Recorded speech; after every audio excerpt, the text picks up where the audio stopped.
দাঁড়া আসছি।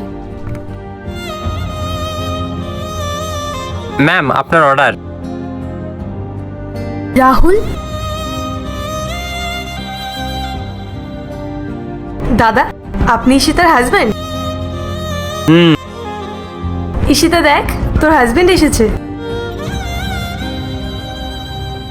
শোনো, আমার পার্সোনাল খরচের জন্য টাকা দরকার।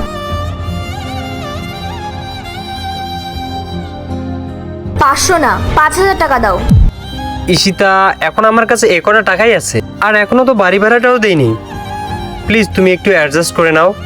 সারা জীবন তো অ্যাডজাস্ট করেই গেলাম, কখনো তো আমার হাতে টাকা দাও, আমার তো কিছু খরচ থাকে।